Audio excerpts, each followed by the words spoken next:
This is Storytellers and Story Sellers with Vineet Kanabar on the IVM Podcast Network. And today we're joined by my boss. Is he my boss? He should be my boss. He's everybody's boss at IVM. Please say hello to Ranjit Pratap Singh, CEO of Pratilipi, the company that's recently acquired IVM Podcasts and is doing some fantastic work in native language storytelling in India. Hi, Ranjit. Great to have you on the show. Hi, Avneet. It's a pleasure to be here. And just to clarify to your listeners, Pratlipi is very, very flat in general. So I'm not really anybody's boss. But a pleasure to be here. So it's just adding flavor to the story, isn't it? Interestingly speaking, my actual boss also does a podcast on your network, so that's a full circle there. Ranjit, I mean, pleasure to have you here, man. I have read and heard so much about Pratilipi and the kind of work that you guys are doing. I think what's it been now? 7 years that you've been in existence. Seven years and a little more. About 6 years. About 6 years, yeah. So I mean, without much ado, tell us about Pratilipi, man. It's India's largest literature UGC platform, if I'm understanding that correctly. But tell us what that really means. Tell us how you are taking India's native language internet storytelling forward, making a platform. I'd love to, be explained to like I'm 5 years old. What does Pratilipi do? Sure.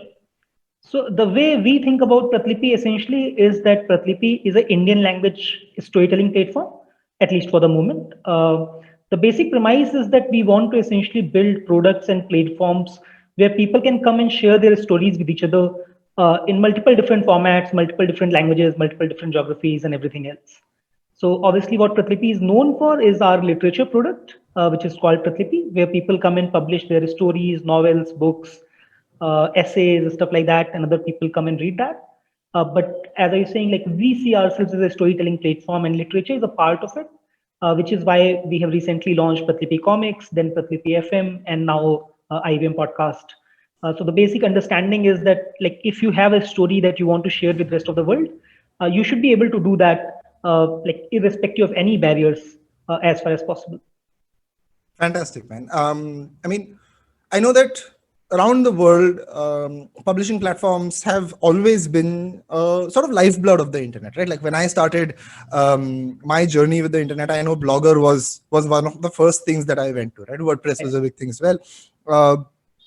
Globally, there have been a lot of these platforms, right? And they've evolved in different ways.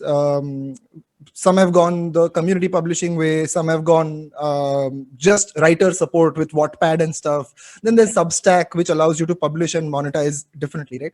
Tell us how Pratilipi stands out, right? What makes it different? What makes it so uniquely Indian? And I think you've got, what I would say, 50,000 published authors on the platform now. Is that a number? Actually, now more than 300,000 writers. Wow, that's insane, right? 300,000 writers all on one platform. I'd say Substack will have difficulty matching those numbers at this point. But tell us how it's different. So before what sets it apart? Before that, actually, you kind of named some of my favorite founders. So Blogger was built by a guy called Ev Williams. He also built Twitter later on. I personally think that Ev is one of the best product guys of our generation, right? Especially as far as consumer products go. Also a big fan of Ellen at Wattpad.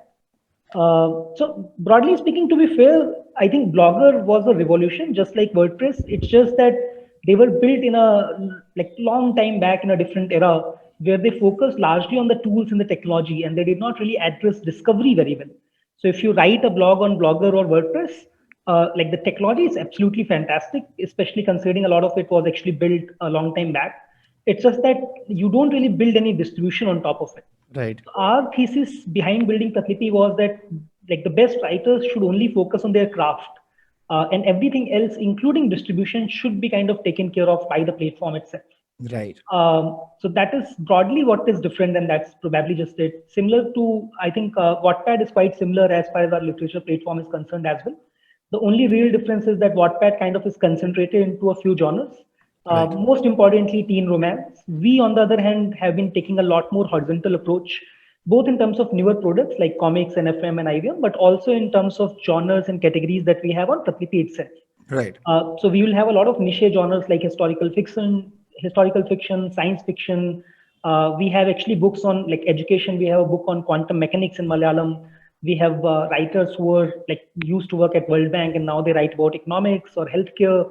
So we have like consciously taken a lot more horizontal approach in terms of the kind of content that we have, the kind of writers we have. I think that's the major difference. Otherwise, it's not like we are building something which is really hard. It's not really rocket science. It's just a community or a platform for people to kind of come together and share their stories with each other. I love the humility with which you said we're not doing something out there, but nobody else did it. So it is something out there. I mean, at least the way I see it, right?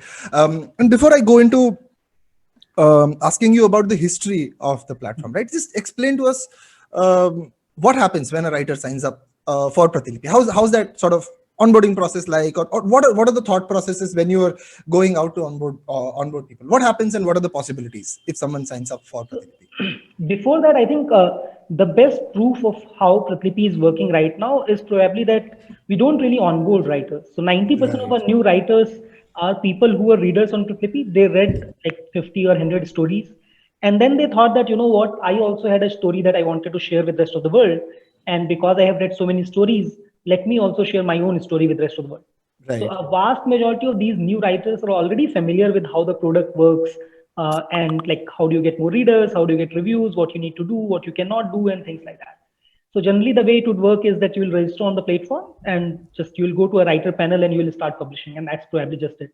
If you want, you can add extra tags. If you want, you can add your genre and categories and things like that. You can add a cover image, you can add a summary, but none of this is mandatory. So you don't really have to do any of it. If you just Right. want to publish a story, just go and publish a story, and that's it. In fact, our vision largely, and I would not say we are there yet, but our vision has been that it should be as easy as if you were publishing, or rather sending a message on WhatsApp or Facebook. Right. So that's kind of like the end goal of how simple we think it should be. That's Once you publish a content, then basically you will typically share it with some of your own friends and family and stuff like that. And our algorithms will kind of detect reading behavior from them and then try to recommend the content to people who have a similar reading behavior with that. right. And that's basically just how the process works. That's beautiful, man, and beautifully simple as well. One quick question before I jump into the history of it. It's not a monetized platform for writers yet. Publishing, does it pay you, or that's still Uh, something that you're building out? So two parts. One part we have actually started about 4 5 months back. So for the best of the best stories, we essentially buy the IP rights with the writers. So Right. the way it works is that we give them some upfront payment, and as and when Pratlipi monetizes, they get a share of that revenue as royalty as Beautiful. well. Right. So that is something that we have just started. Something that we are just going to be launching this month, and then the next iteration next month is essentially that now readers can support their favorite creators in two different ways. One is that readers can subscribe to their favorite creators and they get access to some exclusive content, some exclusive features on the product and things like that.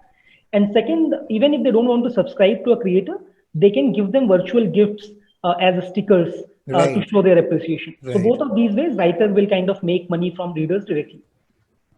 Well, that's brilliant. I think monetization is the next rev for creators in India, right? I think apart from YouTube, maybe nobody else really has like a proper handle on monetization. And I know that YouTube monetization is also often not enough for a lot of creators. But it's great that you're already on that product journey to start monetizing better. Let me ask you this then. Let's just dial back the clock a little bit, and tell us how Pratilipi started, man. I'll set this up for you so you don't have to repeat something you've said in many interviews.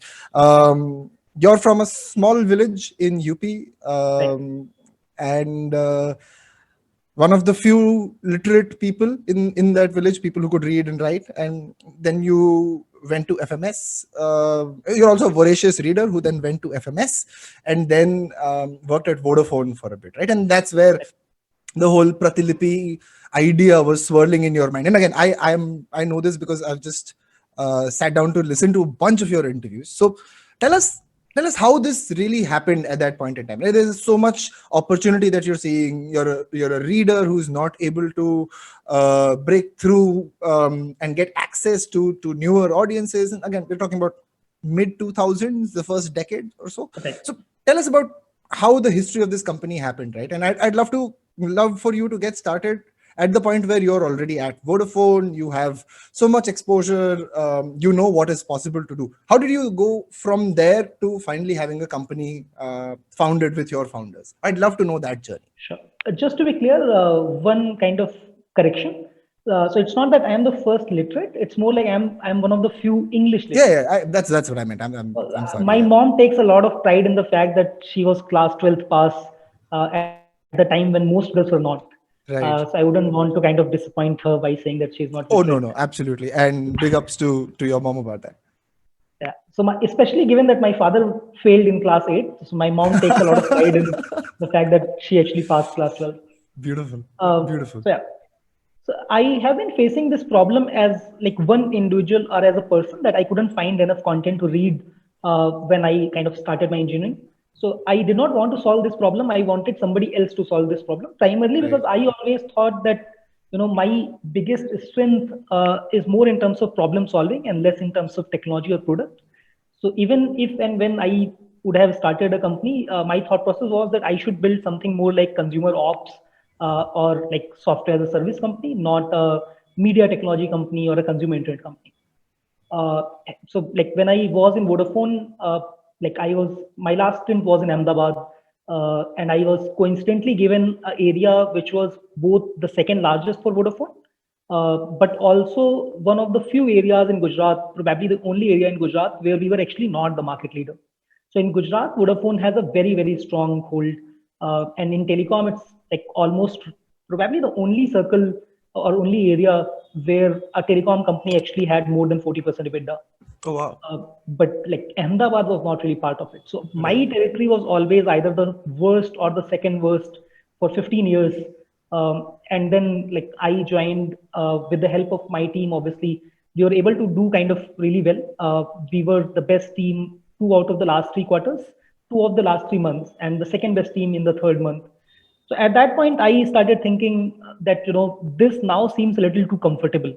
If I'm already kind of reaching at number one, number two, then basically where do I go from here? And this seems a little too easy. So there were also some auxiliary factors, but this became the primary factor that I thought that when you are young, you can work harder than most people. You don't really have any immediate money needs, or at least not that many. So you can take more risk.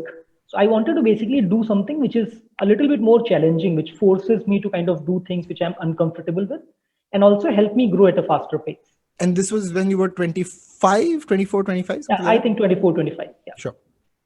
So I quit my job at the time. I hadn't really decided what to do. Most people did not really believe that you would be quitting a corporate career coming from my background, where you are paid quite a bit, you are at the top of your game, you are getting a lot of bonuses and variable pay and all of that, without really having a plan.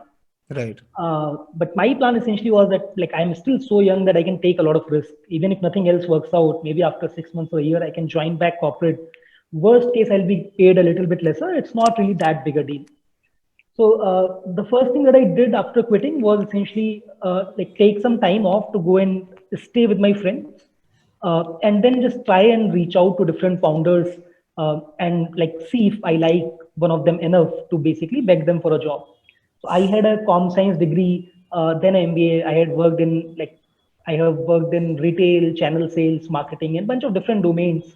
So the thesis was that I can do like different kind of work, and it's not really that there is a particular profile that I'm looking for. Right. And I always prided myself on the amount of work that I could do, so that was not a problem either.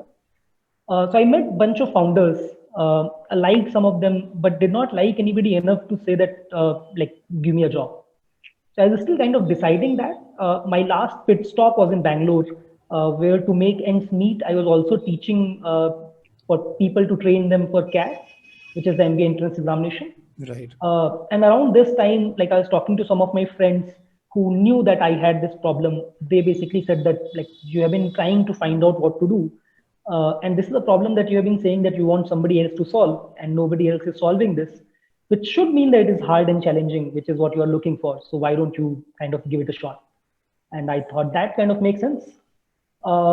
Subsequently, these are the people that I reached out to join as the early team members as well, because they had already seen this problem, or at least me talking about this problem. So it was easier for them to understand that I'm not just doing it as a flash in the pan, and I really want to solve this problem.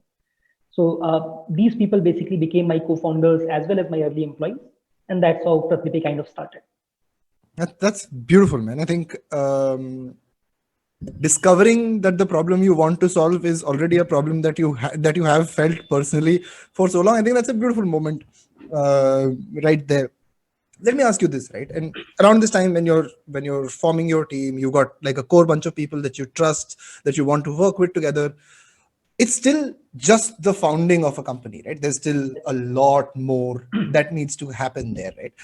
Can you talk us through how you went about prioritizing? Where I'm coming from on this is, it's a huge problem to solve, right? Native language marketplaces, or native language content marketplaces, you can build 36 of them in India because there are so many languages and so many states and so many people. How did you prioritize, right? What you were going to go after? And a sort of allied question: when you did prioritize this, and you were going to sort of look for funding, or let's stick with the prioritization first. I'll come to funding in a second. But how did you prioritize? Right? It's a huge problem. So many languages, so many people, supply demand not there. How did you prioritize? Right. So just to kind of start off with a fact, I am kind of like a hyper rational person in general. So I Right. kind of think in terms of probability. Right. Most of the founders, at least the way Silicon Valley kind of romanticizes founders generally seem like a very, very binary people who are either like 100% optimistic or 0% optimistic. Right. Whether this works or this doesn't work. I have always been very probabilistic in nature. So the way I thought of Pratlipi at that time largely was that, what is the highest probability thing that I can kind of pursue, so that if it doesn't work, I know faster. And if it does work, then it has compounding returns instead of having one-time returns. Right. So with that in mind, and obviously I was also careful about what are my strength areas, both as a person and as a team, of a market or a problem statement where we can actually do a better job than rest of the people. Right. So the first thing that I did essentially was just talk to a lot of authors and try and understand what the problem statement really is. Because I only had insights into the problem statement from a reader's perspective, Right. and even that from a single person reader's perspective. So I personally met about 300, 350 odd authors and spoke to about another 100 authors on phone to try and understand just their perspective. And I was not really asking any specific questions. I was just asking open-ended questions to try and understand where they stood, what are the problems they were facing, what are the opportunity set according to them. What profile of authors were you speaking to at this point? So mostly what I did was that my uncle, my father's elder brother, is a writer. Right. So what I did was that we organized a poetry event in Raebareli, which is my hometown. Right. And basically, whoever came there, I spoke to them, and then I asked them to kind of refer to some of their own friends. So Beautiful. essentially, I spoke to people who would kind of spend some time with me. Brilliant. And what a lovely lead generation event. A poetry thing. This is fantastic. Please go on. So that's how I kind of understood a little bit more about the problem statement. Then I was already a big fan of Ev and Alan, as I was saying. So I kind of tried to learn from their both like good decisions and bad decisions. So one of the things, for example, we realized was that, we don't really know the timing. We don't know when this is going to work. And we don't really know business model in terms of like how monetization is going to be figured out. Primarily because neither Blogger nor Wattpad had really figured out monetization at that particular point in time. So we thought that literature seems like a good idea because literature is both broad, where there are a lot of different verticals, a lot of different genres, and deep, because like trade or fiction would usually be somewhere between 40% to 70% of any given market or any given country in terms of total reading market or total book market. So we thought, let's start with literature. Within literature, we thought, let's start with text, because you have to understand this was in 2014, and when there was no geo and data connectivity, it was still hard. So essentially, we thought, like, what is the easiest way for people to create and consume content? And text seemed like the right way to go. So we focused on literature, we focused on text, and we learned from Wattpad that we don't want to be too niche. So we, from the initial days itself, we basically said that, okay, we will have multiple genres, but we'll have only few languages. So we started with Hindi and Gujarati, primarily because I knew Hindi and one of my co-founders knew Gujarati. So it was easier for us to talk to writers and to readers to solve their problems and their queries. And then we launched Tamil within 3-4 months because two reasons. One of my co-founders knew Tamil. And second, because we also wanted to see that whether like North Indian languages versus South Indian languages, was there a major difference in terms of how their readers and writers thought and behaved. So these are the three languages that we started off with. So that's how the initial prioritization kind of came along. And because of our learning around that we did not know which model will work, we made sure that we kind of kept the product very simple and we kept our burn rate very, very low, because we wanted to be sure that whenever we are able to figure out the business model as well as the core value proposition, we would not be running out of money at that time. We would survive till the time that happens. So we Right. kept ourselves very, very lean and very, very focused on just providing the right sort of reader and writer experience instead of worrying about anything else. So I've two follow-ups to what you just said, but before that, you started with Hindi, Gujarati, Tamil. What are the languages that are growing fastest now? I think now you're in 14 languages or For the core product, for the literature product, we have 12 languages now. 12 languages. Right. And what are the languages that are growing fastest? Right. I'm sure the bulk of the publishing happens in Hindi, Gujarati, Tamil, Bengali, I'm guessing. But what's growing fast for you? So among the older languages, like the ones that we launched more than 3 years back, the fastest growing languages are Malayalam, Bengali, and Marathi. Right. In the newer languages, Odia is the language that is growing the fastest. Wow, that's very interesting. Odia literature. To be fair, there is also caveat that it's the newer language. We only launched it about a year back, so the base is relatively smaller. Right. Right. So, yeah. Got it. So two follow-ups to what you talked about earlier, right? One is from a supply perspective, the other is from a metrics perspective. Which one would you prefer first? I'll go supply first, right? Sure. New writers being onboarded, right, for a product that's just been conceptualized. I'm sure you and I can sit and talk about a Wattpad or a Substack, but pretty sure that people who are reading Parsai probably don't know these products, right? How did you pitch Pratilipi to them? What was your pitch to these early writers or to the first set of people to come on board? Right. It was really, really hard, to be honest, because for any kind of marketplace, including a UGC platform, generally it kind of follows the chicken egg problem that if you don't have readers, how do you get writers? And if you don't have writers, how do you get readers? So the thing that we did to kind of cross that was that we reached out to the people that we had already spoken with to understand the market statement. Funnily enough, and a little sadly enough, most of these people still said no, because their thought process was that why would I spend time and energy on something where nobody is going to read it? Right. A lot of people also thought that, like we have been doing this for 30 years and you're just starting this. Why do you think that you would be able to do anything better than what we have already done? So what we proposed to them was that, which is a fair argument. So let us do this. All you have to do is give us your approval and say, yes, that we can make your profile and we can publish your content and things like that. You don't have to spend any time, any energy into anything. Right. So we basically made their accounts, we uploaded their content. If there was any review or any comment that people wrote to their stories, we essentially shared that on WhatsApp to these people or Facebook Messenger to these people. So that is how we basically said that, okay, we will take away your downside. So your real downside was in terms of time that you have to spend. So there is no downside anymore. Everything will be handled by us super manually, but we will do it very, very promptly, very, very respectfully.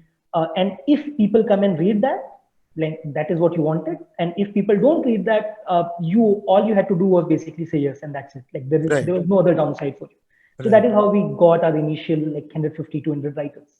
Well, that's a great way of just lowering the entry barrier. And while you also discover what the platform is all about and what it can do, it just gets you high quality supply. Let me ask you my second question, which is about metrics, right? In those early days, what were the metrics that you would consider for success, right? Again, for my listeners, I want to give you perspective that no other product like this existed at that time, right? You couldn't, like, for e-commerce, you would always be like, okay, GMV or any other metrics that you can measure and benchmark against others. But for a product that has, at that time at least, no real competition, what were the metrics that you were looking at? So just to be clear, it's not like we were the first company building this or first team trying to solve this. So there were some people. It's just that all of those were very, very small. Right. And some of those were just trying to do too many things, which in our opinion is very, very hard to do if you want to reach a large scale. Right. Having said that, the way we think about our key matrices has been what is the leading indicator to tell us that we are moving in the right direction. Right.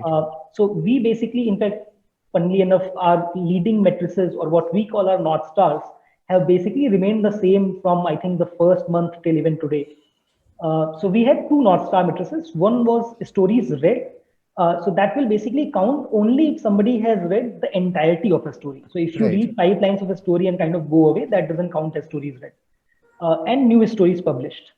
So the premise was basically, if new stories are being published more, that essentially means that we are providing value to our writers. Right. And if more stories are being read, that means we are providing value to our readers. Absolutely. And then we had two other matrices to make sure that we were achieving these two North Stars in the right manner possible. So from very, very early on, we focused a lot on our net promoter score, which is basically what percentage of your users actually like your product, and completion rate, which basically means that if you started reading a story, what is the percentage probability that you are going to completely read? So these Right. are the four matrices that we care about the most. I think from at least month zero, if not day zero, and those are the matrices that we care the most about even today. That's brilliant. I mean, rarely do you hear such sort of consistency in metrics that you're chasing over 6 years now. Let me pivot this over and ask you a couple of things about new things that you're doing right now. Right, you talked about comics and audio being two new sort of focus areas for you. Right, let me start with comics, and before we talk about your Pratilipi's take on comics, tell us your relationship with comics. I heard you talk about this in interview somewhere that's where you started reading, right? Right. I think it's not just probably for me, it's probably true for a vast majority of people who read a lot today. Absolutely. That the way they start reading is by reading comics. In fact, if you have seen any like science related sitcoms, let's say a Big Bang Theory, for example, you would see that like the best scientists or the best brains of today, most of them are still big fans of comics. Absolutely. So I think comics are great for two different purposes. Number one is obviously that they inculcate that reading habit, which essentially means that today you might start by reading comics, but tomorrow you are going to read a lot more deeper stuff, which will help you grow as a person as well as a professional. Right. The second thing is also that comics give you like hope and dreams, which help you kind of go through a bad time. So if you are, for example, being bullied at school, or if you don't have enough money, so you feel poor, comics act as one of the greatest escape mechanisms that Right. humans have seen. Right. And like that, I think is absolutely brilliant for a growing child and a growing mind. At least that's on my take on comics, that comics are really, really important cultural artifact for any generation in any culture. That's beautiful, and I think I agree completely. Right, I've been a big comics fan myself. We used to sit around, like even as recently as my time at TVF, we would sit around and wonder if we can do, throw in a Doga joke somewhere, or just it's one of those things that stays with you, right? And Indian comics specifically, right? With the internet coming through, web comics have become a big sort of genre online, right? And I mean, there are Indian webcomic guys who are publishing on Instagram, and then there are more sort of established comic collectives that are publishing on their own platforms. What are you guys doing about it? I mean, how is Pratilipi getting into comics?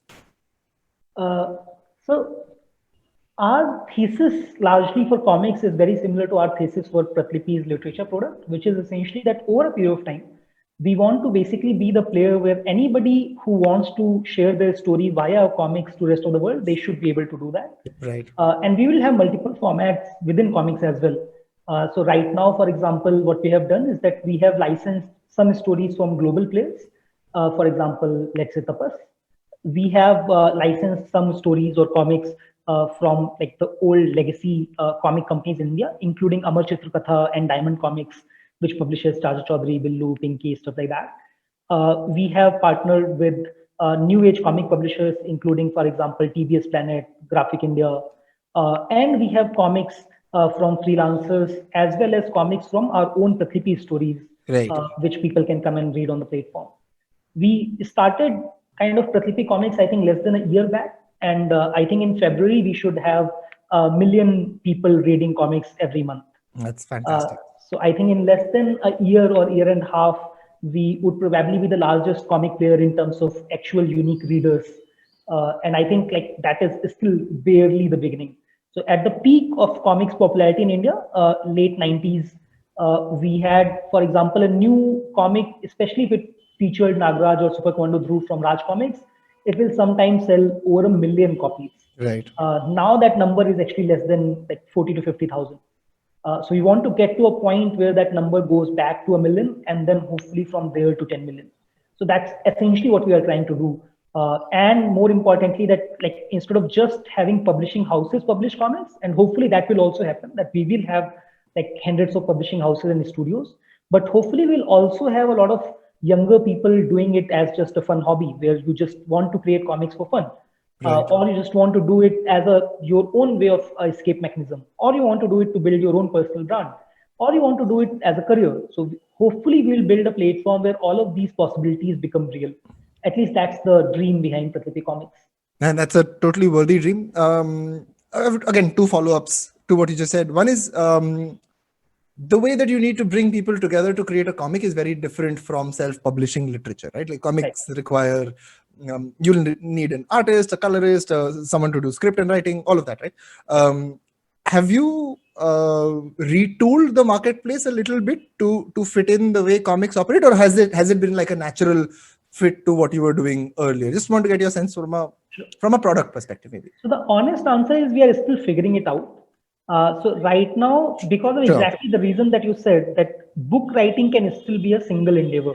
So in general, even for books, you will have an editor and a cover designer and all of that. Sure. But like 95% of the work in a book writing is basically lies with the writer. Right. Which means that like even if there isn't a good editor or a good cover designer or whatever, it's still okay. At least it can work. In comics, it simply cannot. Like at the very least, you need an illustrator and you need a story writer. Right. But sometimes you also need somebody else to do lettering and coloring and bunch of other stuff. Absolutely. So we are still figuring out what is the best way around this.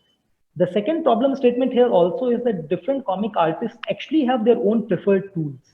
So some people are already used to, let's say, a page maker. Some people are already used to Photoshop. Some people are already used to a different tool. And generally asking them to switch that tool is like very, very hard, because they have done that for 5 years to 10 years. And it's not really easy to change that habit. Right. So what we are doing right now, at least, is that we are basically saying that like you can create your comics wherever you want. And like we don't hold any restrictions in terms of that it has to be in this format, or it has to be basically built on this tool or technology or whatever.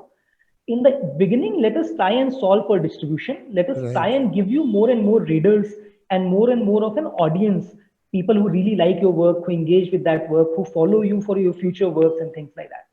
And then in parallel, we'll try and figure out what is the best way to kind of enable these creators, where if you are just a comic artist or illustrator and you want to have access to a great story that you can design, then we will try and figure out to build that match in between, and vice versa. So if you are a great letterer, or if you're good at inking, but you need an illustrator and a story writer, we'll try and figure out a way to kind of bring these people together. But for now, what we are doing essentially, as I said, is just to solve engagement and audience for these people, and not on the creation side. No, I love it. I think distribution is always the first thing that sort of needs to be solved. I think in a way, in most businesses, I think distribution is the hardest bit to solve. If you solve for distribution, then like people generally figure out everything else on their own, even if you don't. Of course, that doesn't mean you shouldn't. It's just that if you solve for distribution, rest of the things kind of take care of themselves. No, for sure. I mean, that's not to say that distribution is everything. We have the entire body of work that is on our TV screens right now, which is simply because distribution has been figured out very easily, but everybody forgot to figure out everything else. That's just my take. Let me ask you my second follow-up on comics, right? And this is something that's kind of quite close to my heart as well, right? And I've had massive discussions about this with Samir Saxena or a bunch of people who are also equally passionate about comics, right? I think there is a groundswell of at least young Indian men who have grown up with these comics, right? Nagraj, Super Commando Dhruv, Doga, Chacha Chaudhary, whatever, like all of those guys, right? And then there is the grown-up comics tradition where we will go and watch Wonder Woman or Avengers, and there is nothing in between, right? For a guy like you or for a guy like me, the cultural artifacts and the cultural capital of comics in India have been very poorly represented in our current cultural consumption, right? And I'm not saying Bhavesh Joshi superhero counts. Bhavesh Joshi superhero doesn't count, right? Like it's not a sort of canon comic that we're talking about here. What's your take on this? And how do you think? I mean, is there a way that Pratilipi can help change this a little bit? Because here's what I'm excited about, right? I'd love to see Anurag Kashyap make a Nagaraj movie, for example, right? Or I would love to see Pratilipi put out a podcast documenting the details of how great Indian comics were made. But there's very little there. How do you, I mean, as both as a company founder and as a comics enthusiast, look at this, right? Yeah. So you're absolutely right. In fact, so I have been a huge fan of Dhruv as a character, comic character. I would probably argue that I am a bigger fan of Dhruv than any of the other characters in English or any other language. Right. It's one of those superheroes similar to, I think, Batman to some extent, who is almost entirely doing things without any superpower, except for his brains, of course, and resourcefulness. I think what has happened in India has been that people have generally taken a fairly short-term view of monetization and revenue and profit and things like that. Right. So if you want to build a IP franchise, or if you want to build a actual legacy in anything, then you generally have to take a very, very long-term view of things. You have to kind of invest into things a little ahead of time. That is what I think. If you look at Disney in particular, they have done really, really well. So some parts of Disney don't really make money, or they lose money, or whatever. It's just that the sum of those, all the parts, it's actually much bigger than what these individual parts would be. So when a new Iron movie comes out, for example, it's not just about that movie. It's basically the entire brand of Iron Man kind of increases its value. So more comics are sold, more merchandise are sold, more people go to theme park to watch Iron Man, and so on and so forth. So I definitely think that, like, as India moves from a country where the GDP per capita was very, very low, and people were really worried about just how to put a meal on their table, to a world where people like me and you, we actually at least don't have to worry about survival anymore, where we can make enough money to eat food on the table. We can take like longer term horizons and bigger risk to actually build things that last for 50 years or 100 years. Versus like for my father's generation, for example, except for very few people who actually had enough money from their family, it was really, really hard to take big risks. I definitely think that irrespective of whether it is Pratilipi doing this or somebody else doing this, but I definitely think that within the next 10 to 15 years, we'll see the comic industry in India changing a lot. And we will have at least 1 or 2 or 3 characters or IPs that will actually be valuable in and of themselves. Inshallah, that happens, and I hope they make Super Commando Dhruv first for your sake. But no, I completely agree, man. I think it will happen. It has to happen. We can't just be sitting around on great IPs and not doing anything about it. And the comparison is very, very clear, right? And just underlines what you just said, that you have to plan a little bit in advance. They could make 21 movies in 20 years or 18 years, simply because there was a vision to it, and the people sat down and collaboration happened. And sure, we take longer to sort these things out, right? Our music rights is always in a little bit of a tizzy. Our comic book rights and planning and who's going to put money, all of these things are still being figured out, but I'm hopeful, man. I think it will be a big loss if we continue to disregard the history of our comic book culture and not bring it out for younger generations to see, man. Because I highly doubt that young people are still, like I recently bought the entire back catalog of Raj Comics just because I had to have it. But again, a lot of it is in Hindi, a lot of it is not translated in multiple languages. There's so much that can't be done right now, and I think that impetus is something that will really take us forward from the comic side of things. What do you think? If I may interrupt you, there are two things that I want to talk about. Yeah. So first is that it just reminded me when you basically said that you have the entire collection of Raj Comics. So when I started paying myself a salary at Pratilipi, the first thing that I did with my salary was basically buy a bunch of comics. Literally. And I posted a photo on Facebook and Twitter that, your company finally is able to pay you. So what do? You kind of entertain the inner child in you, what you wanted to achieve when you were a young kid. The second thing is that something that you were talking about earlier, and I somehow did not pick up on it at that time, which is the same Disney example. So if you look at Pratilipi Comics today, out of top 10 comics on Pratilipi Comics, both in terms of revenue and in terms of readership, 7 are actually based on stories that were already published on Pratilipi. Right. So now, in fact, some of these stories we are thinking of converting into physical comics books, as well as like audio podcast or shows that you want to call it. So exactly what we were discussing earlier, that like at least the greatest stories need to be told in different formats, because different people will basically have different preferences and different choices. And once it is kind of like done in different formats and different languages and different geographies, the value of the entire IP or the entire franchise actually increases.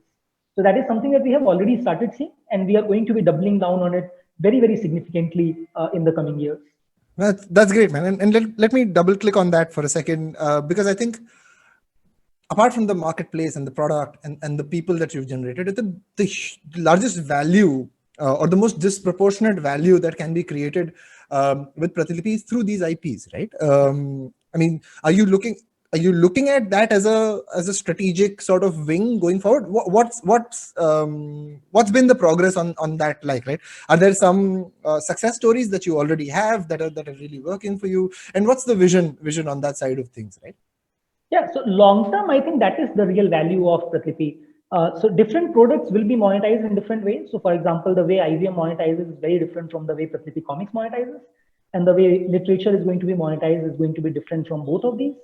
But like what builds all of these things together to basically form Pratilipi is the value of those stories or those IPs.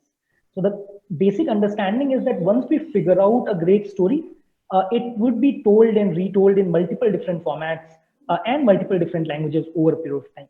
So like the biggest example is something that I already gave you, that 7 out of top 10 comics. And this is including all the comics that we have licensed from the biggies like Diamond Comics and Amar Chitragatha and Right. Sappurth and all of those.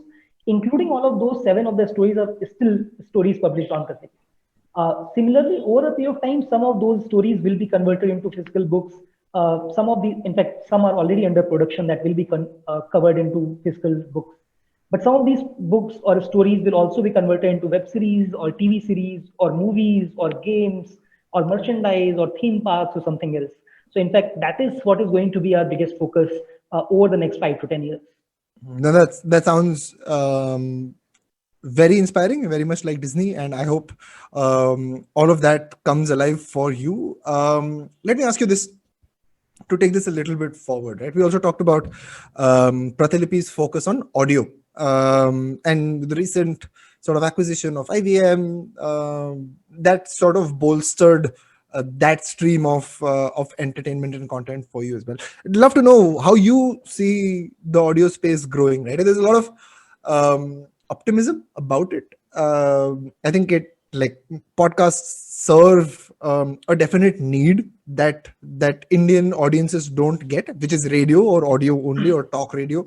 But I'd love to know what your take on it is from a short, medium, long-term perspective.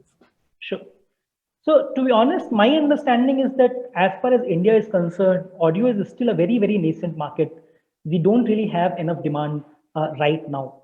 Having said that, I also believe that in long term, audio is going to be a very, very big part of how we kind of share our thoughts with each other in form of stories, in form of conversations, in form of shows and everything else. So I think different formats are like relevant or important for different kind of use cases. And which is why like we have always said that we want to enable storytelling across formats, apart from across genres and languages or geography. So I think one of the things which makes audio better than everything else is just the way that you can parallel task. You simply cannot parallel task while you are reading, and it's also impossibly hard to parallel task with video. It's possible, but not really most convenient. With audio, you can have true parallel tasking. Then there are certain use cases where audio is just a better experience because it's easier to kind of create on a relative basis.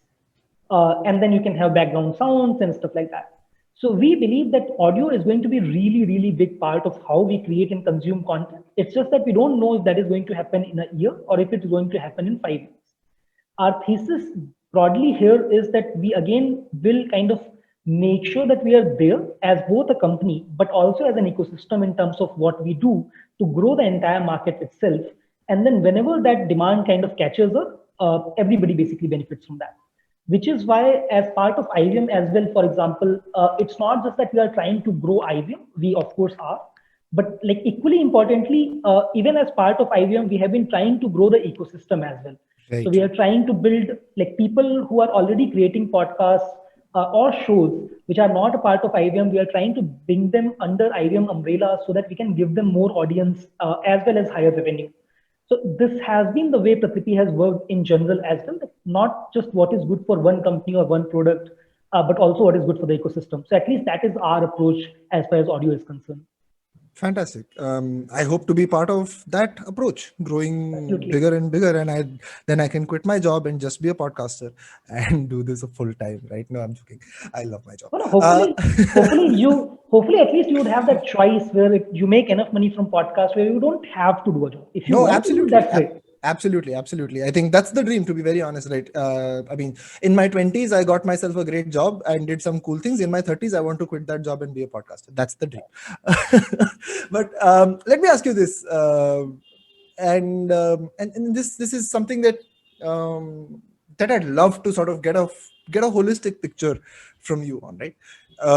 Monetization of content and is generally a problem area in India, right? The reason I say it, and again, my vast experience on video, now with audio, with brands as well. Content monetization is still being figured out. There are lots of players in the market who are offering really cheap rates, who are creating really bad content with and just sucking away money from the market, right? And on the other hand, there are more, how do you say, better content creators out there who are not being able to produce what they want to produce because of monetization. How does Pratilipi figure in this scheme of things? How do you monetize yourself currently, and what's the vision for you to monetize for the creators who are working with you? Okay, so first, let me start with the ecosystem as a whole, and then Sorry to interrupt, Anjit. Can you bring your mic closer? Is that better? A bit more closer. This is touching my Yeah, lips. yeah. I don't think I can. Andar chala jayega yaar. Yeah. No, this is fine. Okay. Should I start? Yeah, please. You want me to cue it up again? No, I'm fine. Go for it. So I'll start with talking a little bit about the ecosystem as a whole, and then I'll get to Pratlipi and what we are doing right now and how we think this will evolve in future. When we look at the ecosystem as a whole, you have to understand that at the end of the day, market needs enough liquidity before you can really monetize well. So attention basically will always be a leading indicator of monetization, not the other way around. So when we started building Pratlipi, for example, even for US, people used to say that digital and especially mobile is absolutely great for consumption, but there is no monetization on mobile. And that seemed true at the time. Right. But if you look at it today in US, digital advertising on mobile is actually now bigger than like almost any other single stream of advertising. Right. This is bigger than TV advertising, this is bigger than radio advertising and everything else. But that takes time before you have enough liquidity. So I believe that in India as well, the same story will happen. It's just that whether that will happen in 6 months or 6 years is hard to say. My best guess is that it's probably going to take like 4 to 5 years before the content monetization is bigger than the TV monetization, but it will happen. It might take longer or shorter, but it will happen. But for that to happen, as I was saying, there has to be enough liquidity. What I mean is that there has to be enough high quality content, and there has to be people who have consumed that content enough number of times. So before Amazon Kindle was launched, for example, it seemed like ebooks had no future. And it's not that Amazon Kindle was the first product to come in the market. It's just that nobody else subsidized it for long enough where people had experienced that multiple enough times where they would be ready to pay for it. And because Amazon kind of did that, so ebook sales increased within US as well as globally, not just for Amazon, but for other people as well. So I believe that in content, both for audio and text and video and everything else, the same will happen in India. It's just that we as an ecosystem have to get to that liquidity point. And which is why I think the more companies trying this out, the better it is. Even if you don't think their content is of high quality, it at least exposes people to that kind of content, that format of content. So I absolutely love that Hotstar and Prime and Netflix and YouTube and Daily Hunt and ShareChat and all of these companies are doing such a phenomenal work in giving exposure to more people in the form of digital content of different types and sizes and formats and quality and all of that. So that's in general. Right. Now coming to Pratlipi in more specifically. So as I was saying earlier, different products will have different monetization. Right. So I'll tell you, so I already told about literature that the way we are thinking about it is basically that readers can subscribe to their favorite writers as a show of support, and they get access to certain extra features and certain extra content. But majority of content will still remain free, by the way. It will just be a small percentage of content that's exclusive. Or they can basically tip these writers via virtual gifts as a show of their support and appreciation. For Pratlipi Comics, the way it's monetized right now is essentially that every week a new chapter is released for a comics. Right. And you can wait for the next week to read that chapter for free. Or if you want to read it today itself, then you can basically pay a small amount of money and read the chapter that everybody else is going to read next week today. So like a early access TVOD model sort of. Yeah. Exactly. So that is for comics. For IVM, the way we currently monetize is via brand advertisements. Right. So because IVM's content is some of the highest, if not the highest quality audio content that we have in India right now. Thank you so much. A lot of brands obviously want to kind of reach out to this audience while knowing that the content that they are listening to is some of the highest quality content. Right. And then of course there's the IP licensing that we talked about, which kind of connects all these parts together. So we have licensed a few, for example, audiobooks to Storytel. We have licensed a web series to a player. It's not yet announced, so I can't really tell you the name. We have licensed 100 stories for physical books to a publisher. So a lot of these licensing deals kind of bring in some other revenue. Over a period of time, like we will launch multiple other products. And again, different products will have different monetization depending on the use case. But the IP is what will kind of bind all of these things together. Sure. And if I were to just ask you, and you don't have to answer it, but what sort of the distribution of revenue that you see in these 3 or 4 streams? Like what's really working well? Like is licensing, and again, licensing is sort of more lucrative often, sometimes less. But I just love to know what sort of balance or split you're seeing here. The honest answer is like it's still way too early to be able to kind of say anything with any kind of real certainty. Sure. But I can tell you what I think will happen. Yeah, from a potential perspective, I'd love to know. So I think for the first 1 or 2 years, or maybe even 3 or 4 years, the product monetization will probably be like the biggest stream of revenue. Sure. So like in IVM's case, for example, brand advertising or early access in the terms of comics, or subscription in the terms of literature product. So in the next 3 to 4 to 5 years, we believe that product monetization would be the biggest piece of the pie, and it might even be 70-80% of our total revenue. But as we look further into the future, then IP licensing will continue to grow bigger and bigger and bigger. So as of now, IP should probably be like 10% of revenue. I think 3 years out, it should probably be 30-40% of our revenue. I think 10 years out, IP should probably be 90% of our revenue. Right. I think that sets you up very nicely for like a entire value chain, right? In creation. I think that vision is that the sort of vision that you're also building towards, where 10 years down the line, you've got such great content, such great writers, a full network, so to speak, that Pratilipi becomes the Yash Raj of native content, or maybe the Disney. Is that the vision? So a little more than that, to be fair. So the way we think about it is that if Pratilipi is successful, we will be the modern version of Disney. So in Disney's case, Disney is one of my favorite companies, by the way. So it's meant as a compliment.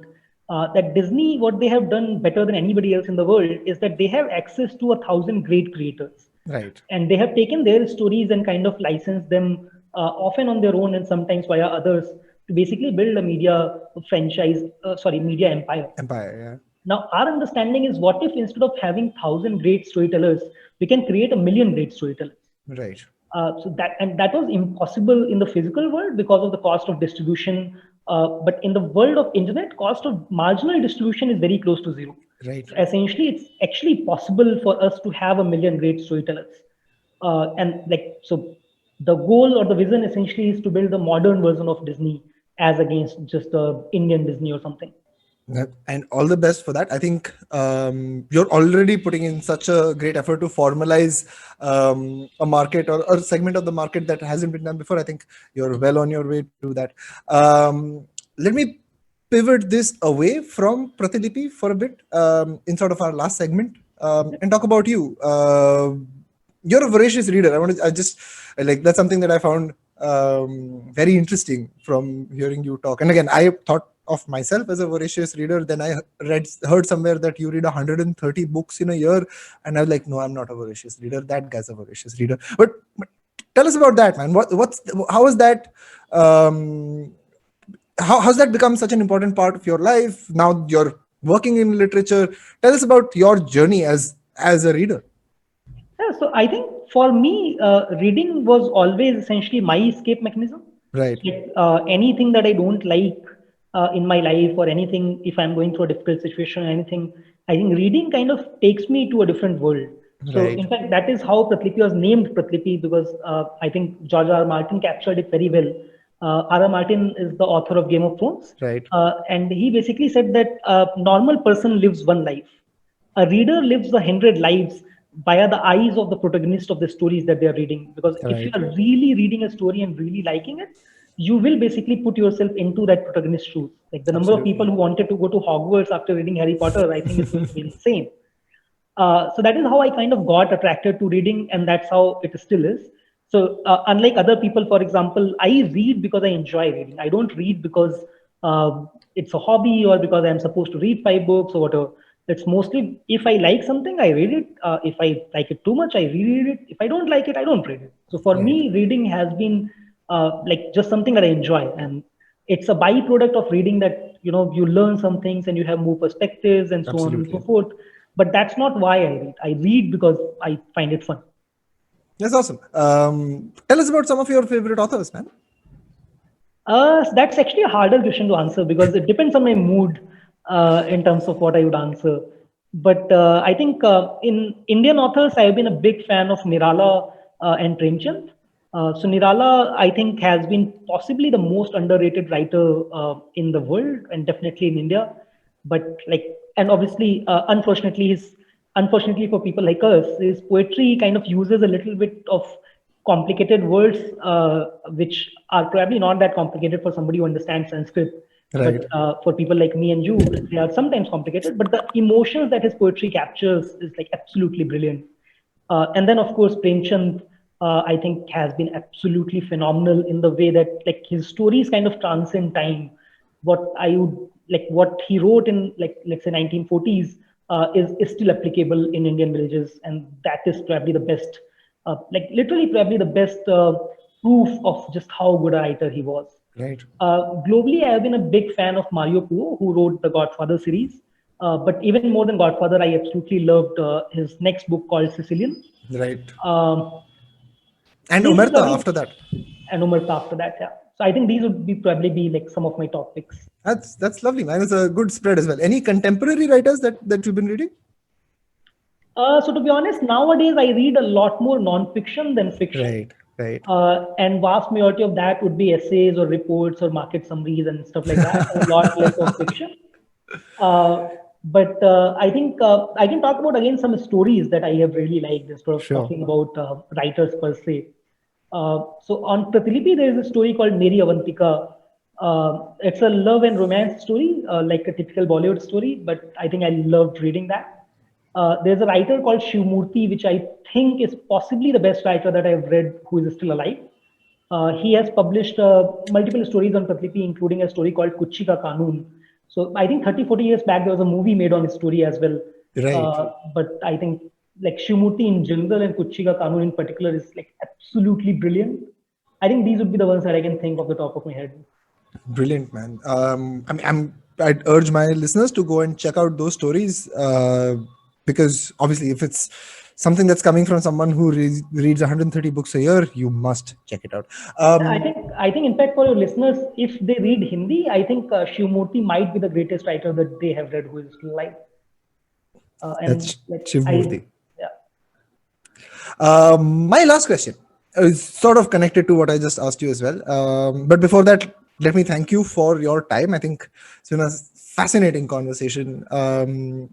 Going through the history of Pratilipi with you and just meeting you, man. It's just such a positive vibe that comes from someone who's so committed to doing something interesting, something that's so deeply personal to you as well. That's what it seems like, right? Before I let you go, there's this question that we ask everyone who's on the show, is to give out some entertainment recommendations to my listeners. You already gave us a couple of them from stories, but I'll twist that conversation a little bit, or that question a little bit for you, and ask you for recommendations of 4 or 5 best authors that you have on the Pratilipi platform that people must check out. Okay. I think there is a writer called Nitin Mishra, and some of his stories I think are fabulous. If you are interested in, I think, generally suspense and thriller, the Nitin has also kind of illustrated some comics for Raj Comics, by the way. So I think that would probably be great. Meri Avantika, the writer's name is Abhida Sharma, one of the most widely read writers on Pratilipi, and I think you would like that. There's another writer called Varsha Srivastava, and some of her stories are going to be converted into web series very, very soon. I think Varsha would probably be another writer that people might like reading. And the last one has to be Shivamurthy. I can't think of somebody who would be better than that. And his stories are more social and little slow moving, like Premchand, but also stories that I think will stand the test of time. If people are interested in horror or suspense, then I think there's another writer called Vijay Kumar Sapatti that people might really enjoy reading. I think these would probably be my top picks. That's a great list, and I'm going to check out some of them definitely very, very quickly.